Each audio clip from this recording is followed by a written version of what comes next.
Hey everyone, so I just want to take a moment to reintroduce myself. My name is Erin. I run Save PV Schools. I've been running this account since August 2021. I started this account because our school board refused to consider another viewpoint. They erased public records, they erased public comments from the district website, and then they continued for an entire year to force masks upon all of the kids and started a mass campaign to get us all to roll up our sleeves and do as we're told, be good little boys and girls and get vaccinated. So mainly when I was censored then and censored multiple times, I wanted a place where we could come together. Those who are like-minded, so like-minded means you're opposed to government lockdowns, you're opposed to masks, mandates, you're opposed to being forced to take an experimental vaccine. So if those are three things that you feel and believe in, then you're on the right page. If you like being told what to do, then this is not the page for you. We're not your people. But I think it's really important in life to find your people, to find your tribe. And we've been told for the past, 10 years that you can't have a tribe. You need to include everybody. Well, that's just not realistic. That's not life. That's taking away independence, the ability to choose who you resonate with, who you align with. You should find people that feed your soul, that feed your heart. So one thing that was really shocking for me was a big aha moment, and something probably a lot of you don't know, is that up until 2020, I was far left. I was so far left, I voted for Jill Stein. Just to give you an idea, in 2016, I had severe TDS, Trump Derangement Syndrome. I hated him. I don't think I'd ever hated somebody in my life so much as I hated him. But then something happened. We were locked down. And after years of leading women's circles, I actually led Wonder Women Unite. If you know anything about Wonder Woman, she basically, that whole story is based on Margaret Sanger, Planned Parenthood. Heard of her? Yeah, I was that far left. And then everything shut down. And I immediately did my research. I went online, I went to the Chinese CDC database, and I was like, wait a minute. This is just like the flu. This is going to affect people that normally get sick from the flu. I never get sick from the flu. My kids don't get sick from the flu. And so as I started to post that, real data, real research. Here's the number of people that died of COVID. Here's their age, over 80. Here's their health conditions, 4 pre-existing conditions. I cannot tell you the number of my libtard friends that came after me, attacked me, called me selfish, called me mean, how dare you say people are fat, and I never use that word, but if you're overweight, you're at risk of dying of the flu, you're at risk of dying of COVID. I know that because I've been a health coach, personal trainer my whole life, but nobody cared. All people cared about at that time is which party they were affiliated with. And so during that time, I really came to an awakening when I was like, you know what? I'm going to make a t-shirt that says immune. So I'm like all excited. I'm going to sell this shirt because I know about the power of the mind. Every single thought creates an electrical impulse. You can cause your nervous system to be oppressed, to increase inflammation simply by getting stressed out and freaking out. You want to get sick? Freak out. You want to be healthy? Stay calm, stay happy, think positive thoughts. So I write immune. I make this shirt. Immediately, Facebook flags it, censors it, tells me that I'm going to have my account deleted for saying immune. And I'm like, what the fuck? What? I can't say I'm immune.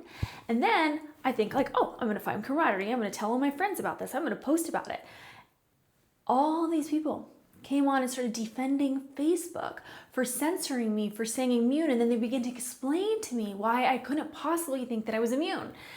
And then after I was censored multiple times, I just deleted my whole account. I got off Facebook, I got off Instagram, I didn't go back on it. I traveled, I went to Kilimanjaro, I took my kids to Idaho, I took my kids to Vegas, we went all over the place. So they were not getting their news from a telescreen. That's from 1984, get your news from telescreen.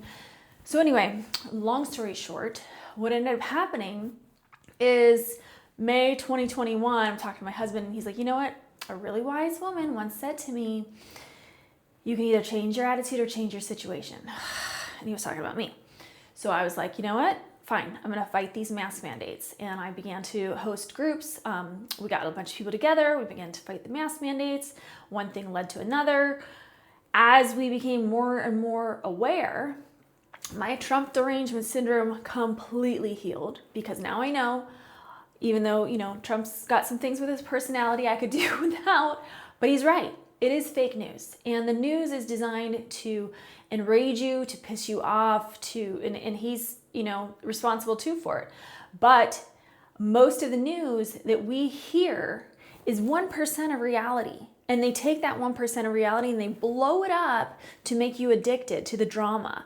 And so I know this, and over the years, I've been trying as best as I can to repost stuff from other people that I follow so that I can magnify. Well, now Instagram is censoring that. So they will no longer let us magnify other people's research, their posts, what they have to say. So I can't share that without having my account censored.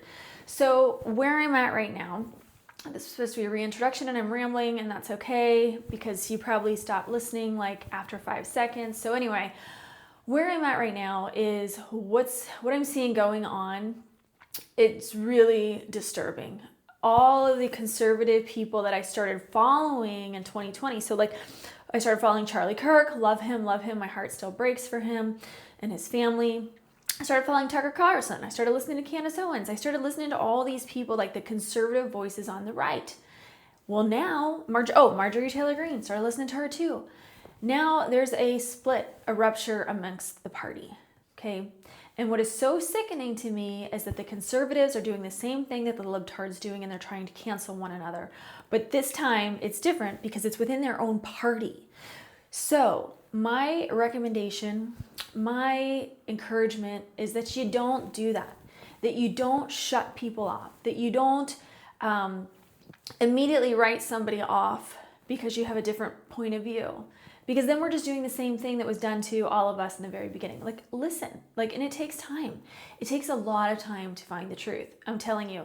And maybe you don't have that time. So maybe you just want to check out. But if you do just want to check out, then I would refrain from making any kind of quick judgments unless you really have the facts to back up your hypotheses and your conclusions. So what I know right now is there is an intentional ploy to divide us. There always is, because there's an election coming. And so I want you to resist that division, and really stay centered in your heart, stay centered in your knowing, and stay centered in your truth, and go into that space of open-heartedness for Thanksgiving, and really just practice that spirit of gratitude, because that's what they didn't want us to have in 2020. They wanted us to be terrified. They wanted us to be afraid. They wanted us to be divided. And so if you want to resist, like the no kings, then don't give in to any of that. Stay in your heart and stay centered. God bless.